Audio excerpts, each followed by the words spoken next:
Boker Tov is Nedarim Daf Ayin Gimel Nedarim 73. Today's Daf Yomi, we're going to start 3 lines from the top with another question that Rami Bar Chama is asking. On the previous page, Rami Bar Chama had a question where he wanted to know if the husband can annul the vow without actually hearing the vow directly. But now in today's Daf Yomi, the Gemara says that Rami Bar Chama has a different question. By Rami Bar Chama, Cheresh Ma'u Sheyafer Le'ishto. Can a person who's deaf annul his wife's vows? Normally, when the Talmud speaks about somebody who's deaf, the Talmud refers to somebody who's unable to hear or unable to speak. But in this case, we're just referring to somebody, says the Ran, one who could speak, but he can't hear. And this is consistent with the verse from Tehillim, "Vani kacheresh lo eshma uki'ilam lo yiftach piv."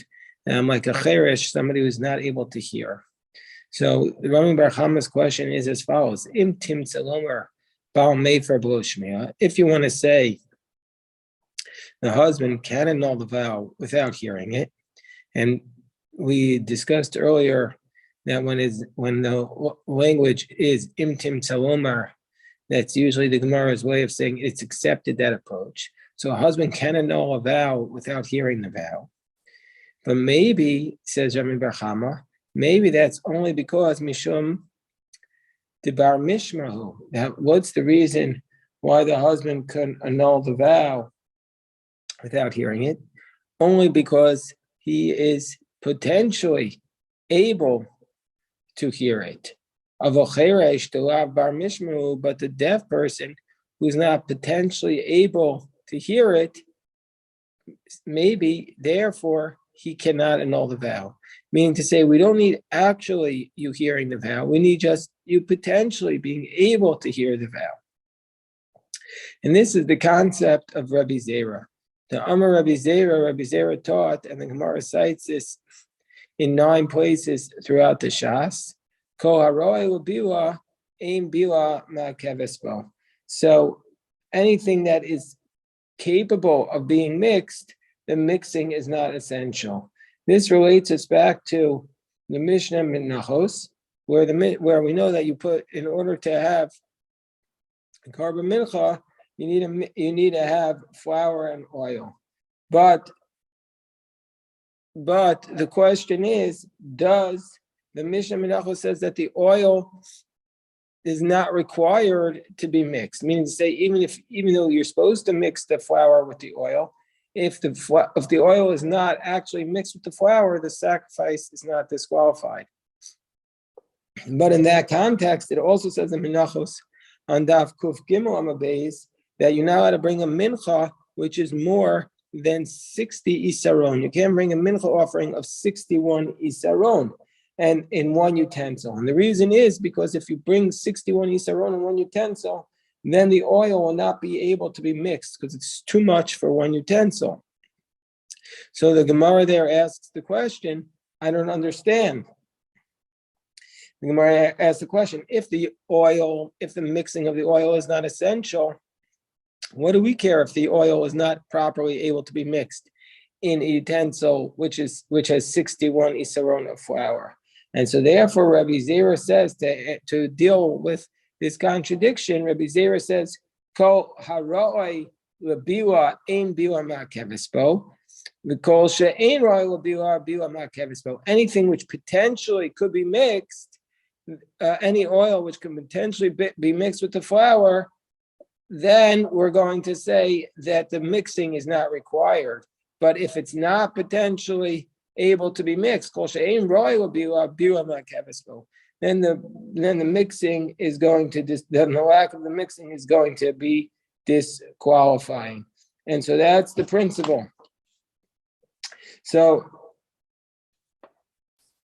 we see from here that that potential is more important than actual. You have to have the potential to be mixed, even though you don't require the actual mixing. It's a very powerful concept in halacha that you need potential more than actual. Potential is always the dream. It's always the messianic vision, is the potential of what can come.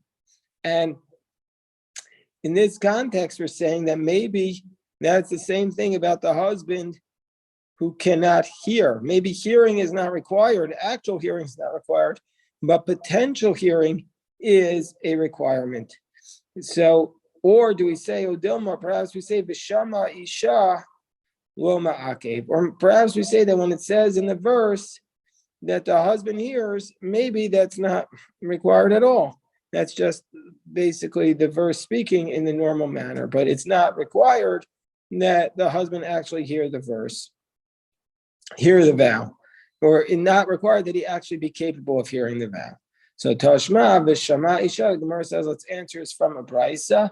The husband hears prata eshes charish. So the brisa says explicitly, if she's married to a deaf man, he cannot revoke her vows. Shema mina, we see from here that the potential is required, even though the actual is not required. We always have to the potential for the dream. The potential for the dream is a requirement. Says the Gemara,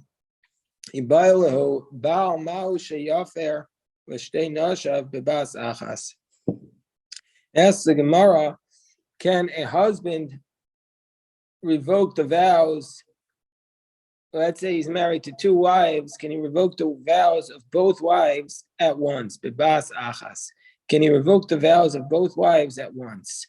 Do we say when it says that he revokes her vows, it says ve'im biyom shemoa isha yani osa, the day he hears her vows, he will revoke her vow. Osa, do we say that means specifically her vow?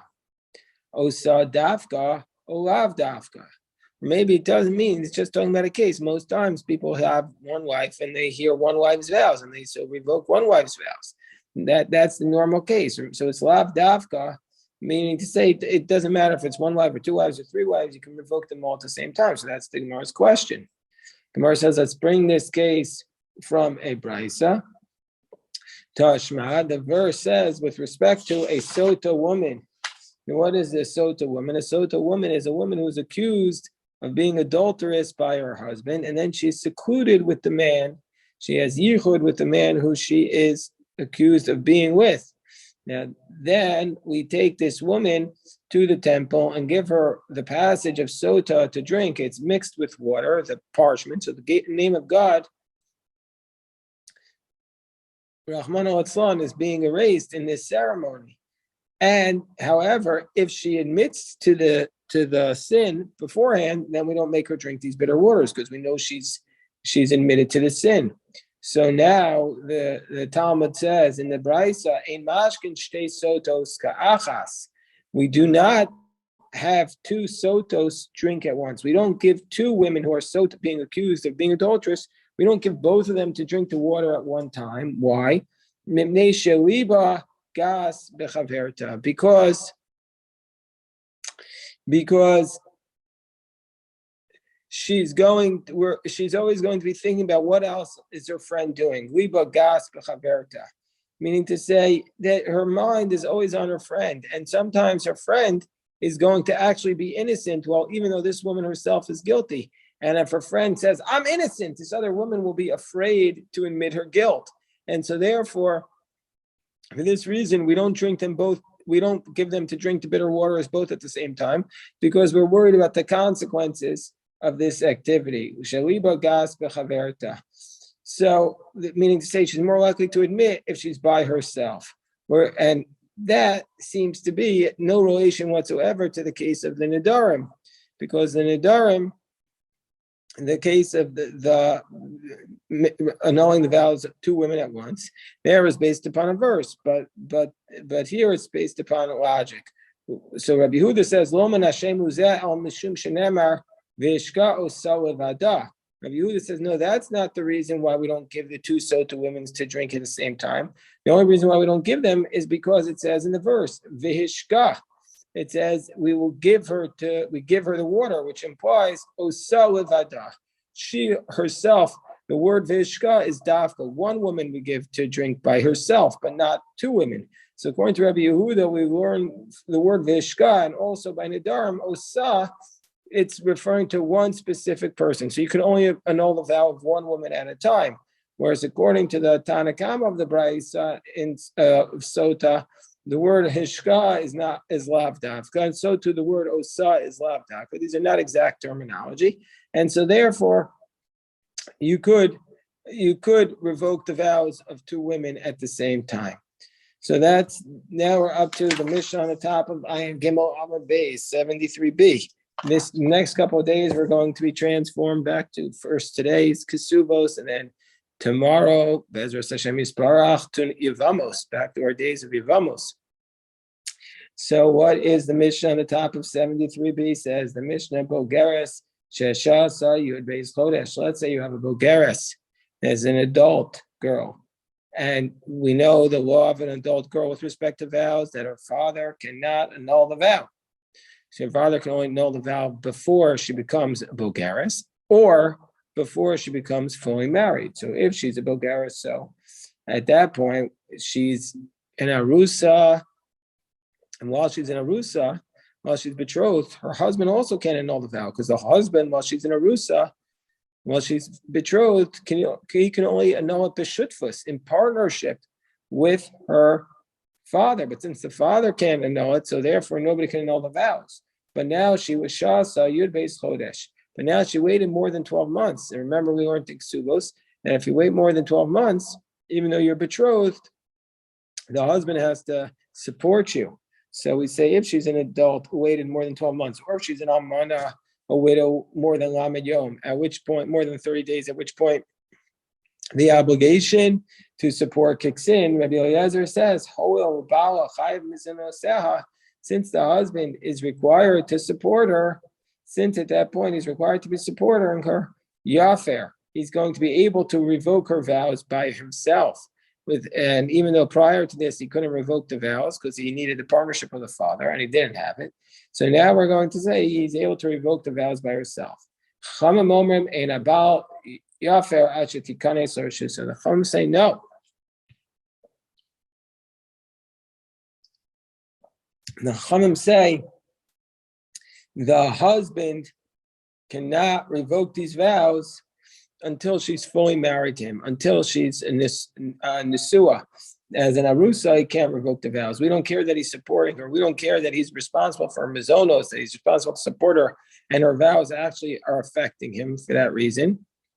Maybe her diet's going to go up for whatever, or a grocery bill based on her vows. Doesn't matter. The Chachamim say he cannot do it until she comes in fully into the marriage. So Amar Rabba, so Rabba says, Rabbi Eliezer, who says that once she reaches, Rabbi Eliezer says that once she reaches 12 months, the husband is obligated to support her, therefore he can annul her vows. He actually says the same thing as the Tana of what we call the Mishnah Rishona, which was a position in Kesuvos. We remember 57a. So he says, Rabbi Eliezer, Mishnah Rishona, Amru Davar Echad. They both said the same thing. The Tanam we learned in the Mishnah, no snela besua, Yud Beis Chodesh, lefarnes atzma. We give the besua, who's the besua? We give a girl who's never been married before. Once they're betrothed, we give her 12 months in preparation for the wedding. Lefarnes atzma. She makes herself prepared for the wedding from the perspective of appearance, cosmetically. We give her 12 months to prepare herself properly.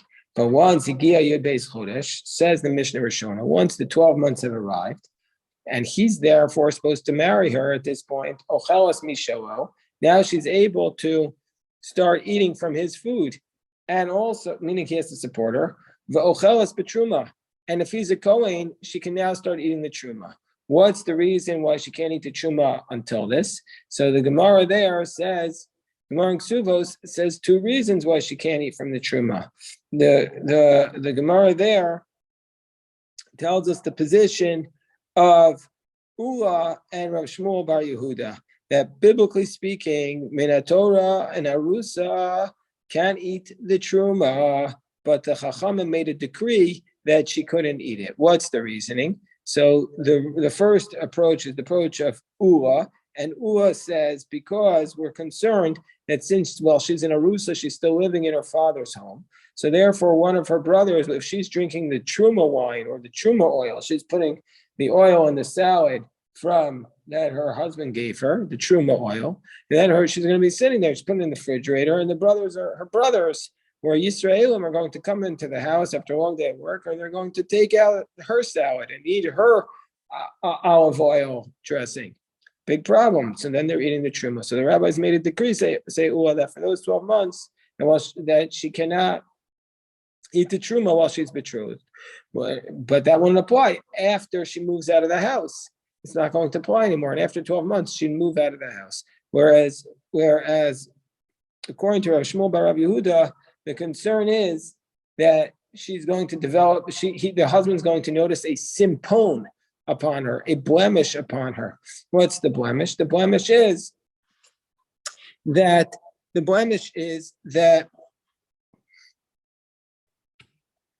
he'll discover there's something that he didn't know about that was a blemish in private place, and then he'll try to marry her, and then he'll say that the whole marriage retroactively never happened. So the whole time she's been eating the truma, but retroactively we'll discover that they weren't really married, and so for this reason she cannot eat the truma.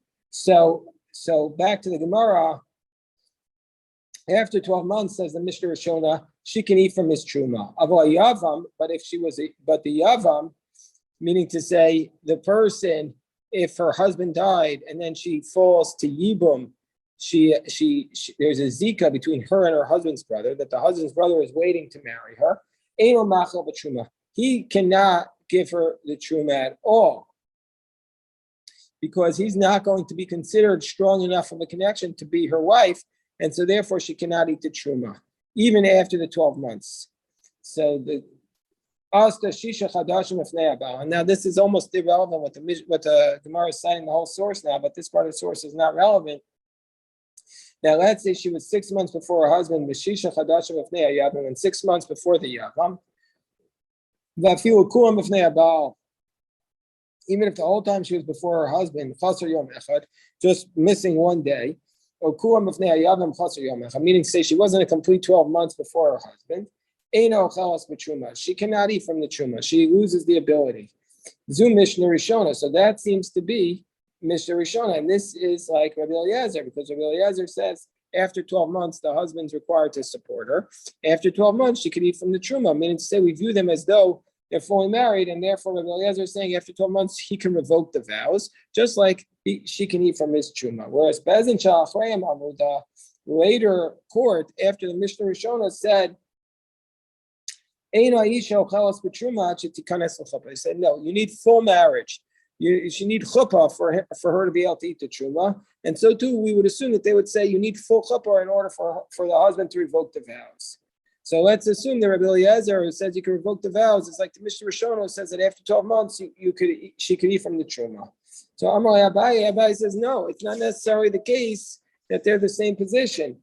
Maybe they're not the same case. Ad kan. Mishnah Rishona. Maybe the Mishnah Rishona, which says that he can annul the vows, that he can feed her the truma after 12 months. Maybe it's only saying it in a limited case. Maybe he's telling her that she can eat truma only as it relates to rabbinic truma. There's no question what's rabbinic truma. Maybe rabbinic truma is referring to something that's not dagan tirosh v'yitzar, according to some opinions. Maybe, i.e., it's referring to food that's not the wheat and barley or oil and wine.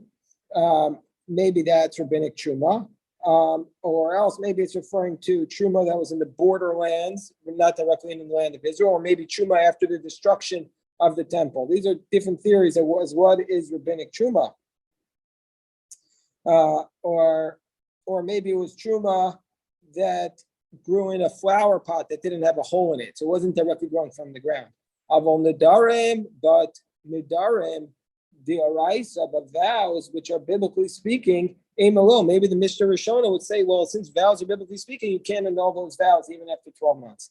And so too on the other, from the other perspective, Adkan Rabbi Eliezer, Elagabe Nedarim, Kederav Pinchas Mishmei Derav. Maybe Rabbi Eliezer says only after 12 months can he annul the vows, only with respect to Nedarim, but maybe wouldn't allow him to feed her the truma. Why? Why is the case in Nedarim different?